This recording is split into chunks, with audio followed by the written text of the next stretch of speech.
Hello, I'm காயத்ரிக்கா. நான் உங்கள் எல்லாருக்கும் பிடிக்கிற மாதிரி ஒரு சின்ன கதை சொல்ல போகிறேன்.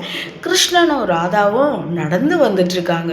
அப்போது ஒரு பெரிய அரக்கன் வந்து நிற்கிறான். ராதா அவனை பார்த்தோன்னே பயப்படுறாங்க. அவங்க பயப்பட அந்த அரக்கனுடைய உயிரை வளர்ந்துட்டே போகுது. அதுக்கப்புறம் அழுக ஆரம்பிச்சிடுறாங்க. தேம்பி அழுக அரக்கனுடைய உயிரை இன்னும் உயரமாயிட்டே போகுது. ஆனால் கிருஷ்ணன் என்ன பண்ணான்னு தெரியுங்களா? அவனை பார்த்தோன்னே சிரிக்கிறாரு. அந்த அரக்கனுடைய உயிரம் குறைவாயிட்டிருக்கு. அப்புறம் நீ யார் அப்படின்னு சொல்லி கோபமாக கேட்குறாரு. அவனுடைய உயிரம் இன்னும் கம்மியாயிட்டிருக்கு.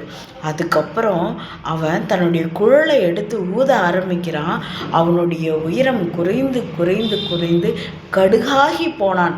அந்த மாதிரி ஆகிறப்போ கிருஷ்ணன் அவனை எடுத்து சம்ஹாரம் பண்ணதா சொல்லப்படுது. அந்த அரக்கன் யார் தெரியுமா? நம்மளுடைய வாழ்க்கையின் எதிர்காலத்தை பற்றிய பயம், நம்மளுடைய வாழ்க்கையை நினச்சி நம்ம யோசிக்கிற பயம், அதை எவன் ஒருவன் புன்னகையாலும் தன்னுடைய கேள்விகளாலும் தன்னுடைய திறமையினாலும் கையாளுறானோ அவனுக்கு இந்த உலகம் பயங்கிற விஷயத்துலேருந்து விடுதலை கொடுக்கும். அப்படிங்கிறது தான் கிருஷ்ணன் நம்மளுக்கு சொல்லக்கூடிய அழகான விஷயம். தேங்க்யூ.